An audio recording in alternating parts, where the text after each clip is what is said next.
Hello dear students, differential geometry की इस lecture series में आज हम हमारा नेक्स्ट लेक्चर करने जा रहे हैं। पिछले जो भी लेक्चर्स हैं वो आपको प्लेलिस्ट के अंदर मिल जाएंगे। डिफरेंशियल ज्योमेट्री असिस्टेंट प्रोफेसर नाम से प्लेलिस्ट है और साथ ही इसी वीडियो के डिस्क्रिप्शन में आपको प्लेलिस्ट का लिंक मिल जाएगा, वहाँ से भी आप बाकी के सभी लेक्चर्स देख सकते हैं अगर आप नए जुड़े हैं तो। आज जो हम लेक्चर यहाँ पर करने वाले हैं, अभी तक हम लास्ट जो लेक्चर हमने किया था उसके अंदर सेंटर ऑफ कर्वेचर और सर्किल ऑफ कर्वेचर और स्फीयर ऑफ कर्वेचर हम कर चुके हैं। आज का लेक्चर है हमारा एनवेलोप का। अभी केवल मैं आपको थ्योरी कवर करवा रहा हूं इन लेक्चर्स में। उसके बाद एक साथ हम कुछ क्वेश्चंस सभी टॉपिक्स से उठाएंगे और एक साथ एक लेक्चर के अंदर हम कोशिश करेंगे कि क्वेश्चंस को कवर करें। ज़्यादा क्वेश्चन होंगे तो 2 लेक्चर बना देंगे। आज का जो हमारा टॉपिक है वो है एनवेलोप्स। एनवेलोप्स की डेफिनेशन अगर हम देखें, कोई भी कर्व, ठीक है, एक यहां पर होगी फैमिली ऑफ कर्व, ठीक है, एक तो क्या है अपने पास family of curve, family of curve. और फैमिली ऑफ कर्व को मैं इस तरह से भी लिख सकता हूं, ठीक है, क्योंकि आपको पता है कि एक्स और वाई में कोई भी रिलेशन कर्व को रिप्रेजेंट करता है। तो फैमिली ऑफ कर्व इस टाइप का हो जाएगा, F of X comma Y comma alpha equal to 0, जहां एल्फा कोई भी पैरामीटर है। तो एल्फा पैरामीटर होने का मतलब यह है कि एल्फा की जब भी आप डिफरेंट वैल्यू लोगे, सपोज एल्फा इक्वल टू आपने कोई भी कांस्टेंट रख दिया यहां पर, तो एक कर्व आपको मिल गया। एल्फा इक्वल टू दूसरा कांस्टेंट आपने रखा, कोई दूसरा कर्व मिल गया। इसी तरह से आपको यहां पर बहुत सारे कर्व मिलेंगे, ठीक है। तो ये जो भी आपको कर्व मिलेंगे ये सब मिलकर एक फैमिली बना रहे हैं, इसलिए हम इसको क्या बोलेंगे, फैमिली ऑफ कर्व। तो फैमिली ऑफ कर्व के केस में ध्यान रहे आपको, एल्फा यहां पर क्या कहलाएगा, पैरामीटर। और एल्फा को अगर आप फिक्स कर दो तब उस फैमिली का कोई ना कोई आपको क्या मिलेगा, मेंबर मिलेगा। तो अगर कोई भी फैमिली ऑफ कर्व आपके पास है, इस तरह का कोई कर्व जो आपकी जो फैमिली ऑफ कर्व है उसके हर एक कर्व को टच करे, ठीक है। अब ध्यान देना, आप कोई भी फैमिली ऑफ कर्व है, फैमिली ऑफ कर्व के हर एक मेंबर को टच करने वाला कर्व उस फैमिली का क्या कहलाएगा, एनवेलोप कहलाएगा, ठीक है। तो ये तो एनवेलोप की डेफिनेशन है। इंपॉर्टेंट जो चीज है, क्वेश्चंस आपसे पूछे जाते हैं एनवेलोप फाइंड करने के लिए। सपोज ये आपके पास कोई भी फैमिली ऑफ कर्व है जहां एल्फा कोई भी पैरामीटर है, ठीक है, एल्फा इज पैरामीटर। अगर आपसे कहा जाए कि इसका एनवेलोप आपको फाइंड करना है इस फैमिली का, तो सबसे पहले क्या करेंगे हम, एक रिलेशन तो ये दे रखा है आपको, ठीक है, relation number F of X Y alpha equal to 0, सब कोई भी इसको नंबर दें, अपन फर्स्ट पॉइंट लिख रहे हैं इसका। ये आपको फैमिली ऑफ कर्व दे रखी है। इसका क्या करेंगे हम, पैरामीटर के रेस्पेक्ट में पार्शियल डेरिवेटिव करेंगे। एल्फा के रेस्पेक्ट में इसका पार्शियल डेरिवेटिव किया तो ये मेरे पास आ जाएगा del F by del alpha, ये मुझे मिलेगा। अब ये 2 रिलेशन मेरे पास हैं, एक तो F of X Y comma alpha equal to 0 और एक इसका पार्शियल डेरिवेटिव करके मेरे पास रिलेशन आया। स्टेप सेकंड में हम क्या करेंगे, इन दोनों इक्वेशंस की सहायता से पैरामीटर एल्फा को मुझे क्या करना है, एलिमिनेट करना है।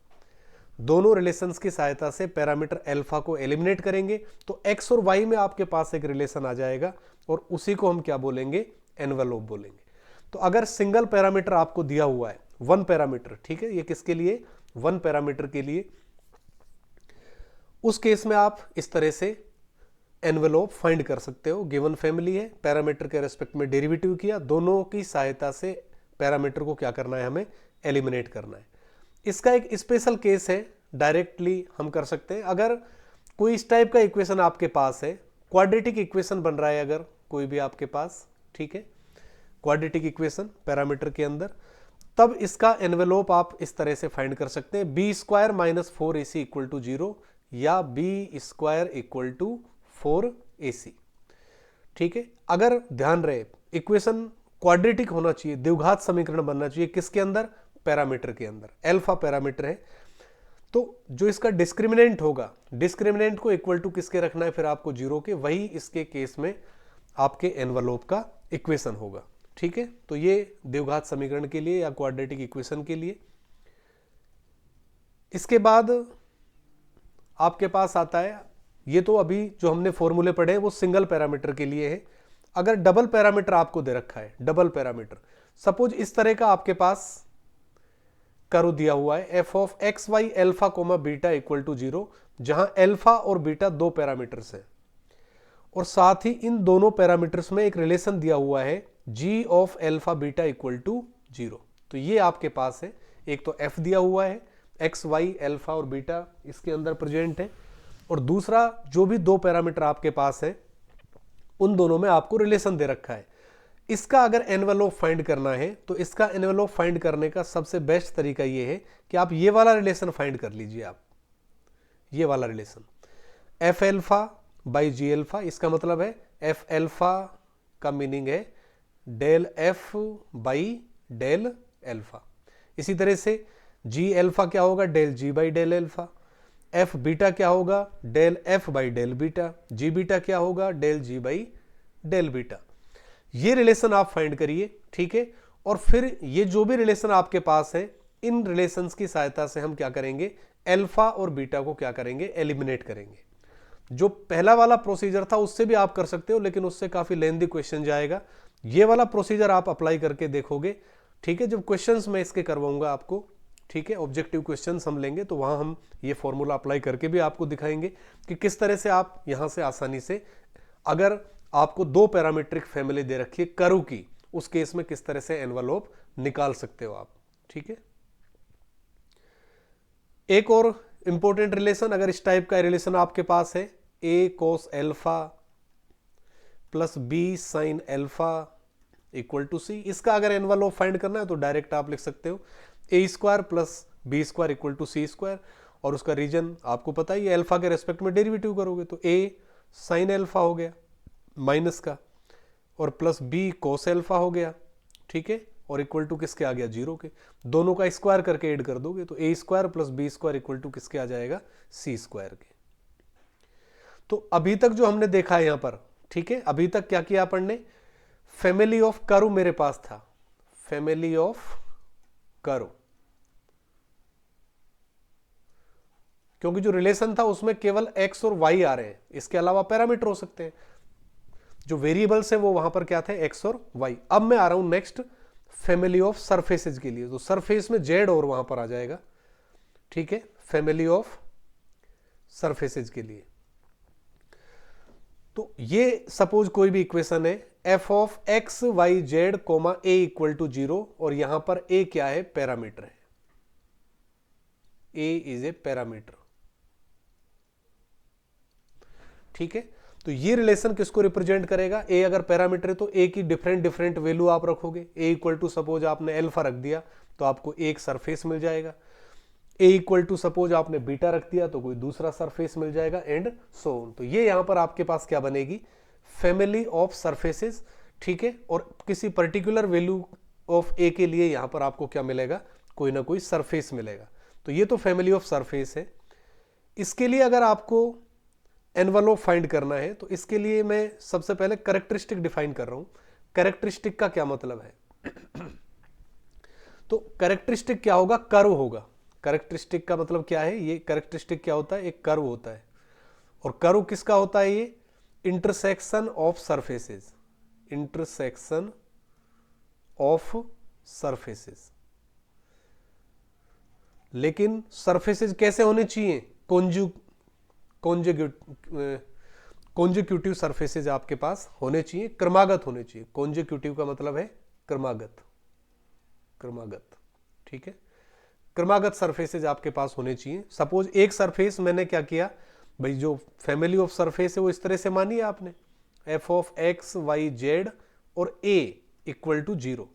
तो एक तो मैंने क्या रखा है इसमें, ए इक्वल टू एल्फा रख दिया, ए इक्वल टू एल्फा रखा तो ये मेरे पास एक सरफेस आ गया, ठीक है, सरफेस। फिर मैं इसका क्रमागत ले रहा हूं, क्रमागत का मतलब है इसका नेबरिंग, ठीक है, कॉन्जिक्यूटिव। तो फिर उसके लिए मैंने क्या ले लिया, a equal to alpha plus del alpha, तो ये दूसरा बन गया। इन दोनों का डिफरेंस करोगे और थोड़ा सा इसको आप सिंप्लीफाई करोगे तो देखोगे कि आपके पास यहां पर ये जो टर्म बनेगी जब del alpha tends to zero, इस पर मैं अप्लाई करूंगा when del alpha tends to zero, क्योंकि क्रमागत है तो दोनों के बीच का जो डिफरेंस है वो काफी स्मॉल है, पैरामीट्रिक डिफरेंस। तो ये आपके पास क्या बनेगा, डेरिवेटिव का फॉर्मूला बनेगा del F by del alpha. इसका मतलब क्या हुआ, आपको अगर सरफेसेज के लिए करेक्टरिस्टिक का इक्वेशन फाइंड करना है, करेक्टरिस्टिक का मतलब है ए इक्वल टू अल्फा के लिए आपको करेक्टरिस्टिक फाइंड करना है, उस केस में आपको कुछ नहीं करना, F of X Y Z alpha आपके पास है, और फिर एफ का अल्फा के रेस्पेक्ट में आपको क्या करना है, डेरिवेटिव करना है, और फिर इनकी सहायता से आप, ठीक है। तो ये जो इक्वेशन यहां पर आ गया ये करेक्टरिस्टिक का ही इक्वेशन है, इसी को आप क्या कहोगे, करेक्टरिस्टिक, ठीक है। तो ये तो कहलाता है करेक्टरिस्टिक का इक्वेशन या करेक्टरिस्टिक की कंडीशन। अब इसमें मेरे पास आ रहा है एनवेलोप। एनवेलोप अगर आपको फाइंड करना है तो फिर से वही चीज, एफ इक्वल टू जीरो आपके पास है, लेकिन अब ध्यान रहे यहां पर एफ किसका फंक्शन है, एक्स वाई जेड और अल्फा का इक्वल टू जीरो, जहां अल्फा क्या है, parameter, alpha is a parameter. तो f इक्वल टू जीरो है, और फिर f का अल्फा के रेस्पेक्ट में डेरिवेटिव इक्वल टू जीरो करेंगे हम, और इनकी सहायता से फिर किसको एलिमिनेट कर देंगे, अल्फा को। तो हमारे पास किसका इक्वेशन आ जाएगा, एनवेलोप का। तो सेम उसी तरह से जैसे कर्व के लिए कर रहे थे, उसी तरह से हम एनवेलोप किसका निकाल सकते हैं, सरफेसेस का।